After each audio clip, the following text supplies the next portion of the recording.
എന്തിനാ എന്തിനാ 2 വർഷത്തിന് ശേഷം ഞാൻ വീണ്ടും റൂമയുടെ അടുത്ത് വന്നതാണ് കേട്ടോ.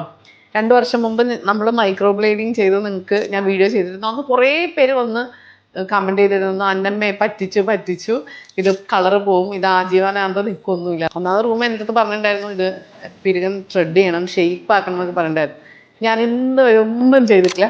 അപ്പം ഇന്ന് എന്താണെങ്കിലും എറണാകുളത്ത് വന്നപ്പം ഒന്ന് റീടച്ച് ചെയ്യണമെന്ന് ചോദിക്കാൻ വേണ്ടി റൂം എടുത്ത് വന്നതാണ്. ത്രെഡ് ചെയ്ത് തന്നു അല്ലാതെ ഒരു വ്യത്യാസവും ഇല്ല. അതേ നാച്ചുറാലിറ്റിയോടുകൂടി ഇപ്പോഴും ഇരിക്കുന്നുണ്ട്. അതുപോലെ റൂം അന്ന് എനിക്ക് എന്താ ചെയ്തു തന്നത്, അന്നത്തെ സ്കിന്റെ കണ്ടീഷൻ ആദ്യം പറഞ്ഞാലോ, എങ്ങനെയായിരുന്നു? വേണ്ട എന്റെ നാളെ കുറച്ച് റിങ്കിൾ, കുറച്ച് ഷ്രിങ്കായി ലൈൻസ് ഒക്കെ വന്ന് ഇവിടേക്ക് ഇങ്ങനെ ലൈനൊക്കെ വന്നു. ഏജിങ്ങിന്റെ ഒരു സ്റ്റാർട്ടിങ്ങിലോട്ട് കയറിയപ്പോ തന്നെ അന്നമ്മ എനിക്ക് എന്റെ കൈ കിട്ടി. Micro needling plus BB glow നമ്മൾ ഒറ്റ പ്രാവശ്യം എടുത്തുള്ളൂ. പക്ഷെ പെട്ടെന്ന് തന്നെ കൊളാജനൊക്കെ ബൂസ്റ്റ് ചെയ്തു, സ്കിന്നൊക്കെ ടൈറ്റ് ആയി അല്ലെ, ഫൈനൈറ്റ്സ് എല്ലാം നല്ലോണം മാറി. ഞാൻ ഫുൾ ടൈം ഇപ്പോ ലക്ഷദ്വീപിലാണ് ട്രിപ്പ് എന്ന് അറിയാലോ. അതെ, കടൽ വെള്ളം, ചൂട്, എന്നിട്ട് കൂടെ വന്ന എല്ലാവരും നല്ല സ്റ്റാൻഡായി.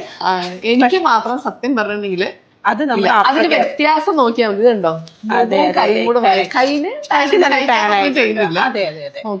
ഫേസില് നമ്മൾ പറഞ്ഞതിന് ശേഷം പറഞ്ഞ ആഫ്റ്റർ കെയർ കറക്റ്റ് ആയിട്ട് ഫോളോ ചെയ്യുന്നുണ്ട്. 2 ഇയേഴ്സ് കഴിഞ്ഞുള്ളൊരു ഫീഡ്ബാക്ക്, ഇതെനിക്ക് വലിയൊരു വാല്യൂബിൾ ഫീഡ്ബാക്ക് തന്നെയാണ്. എന്നെ നീഡിങ് ഇത് ചെയ്ത് കഴിഞ്ഞാൽ എത്ര നാൾ ലാസ്റ്റ് ചെയ്യും, എല്ലാവരുടെയും ചോദ്യം. പക്ഷെ ഞാൻ പറയുന്നത് ലാസ്റ്റിംഗ് മുഴുവൻ നിങ്ങളുടെ കയ്യിലായിരിക്കും. മുടി ഇപ്പൊ സ്റ്റിറോയിഡൊക്കെ കഴിച്ച് അത്യാവശ്യം നന്നായിട്ട് പോയി. അപ്പൊ ഞാൻ ഹെയർ എക്സ്റ്റൻഷൻ ചെയ്യാൻ ഇങ്ങനെ പ്ലാൻ ചെയ്യുന്നുണ്ട് റൂമെടുത്തുനിന്ന്. നിങ്ങളുടെ അഭിപ്രായം ഒന്ന് കമന്റ് ചെയ്യണേ. എന്തായാലും നമുക്കൊരു നെക്സ്റ്റ് ട്രാൻസ്ഫോർമേഷനോട്ട് നെക്സ്റ്റ് വീഡിയോയിൽ കാണാം. യെസ്, ഒത്തിരി സന്തോഷം, ഒത്തിരി സ്നേഹം. നിങ്ങളുടെ സ്വന്തം അന്നമ്മ.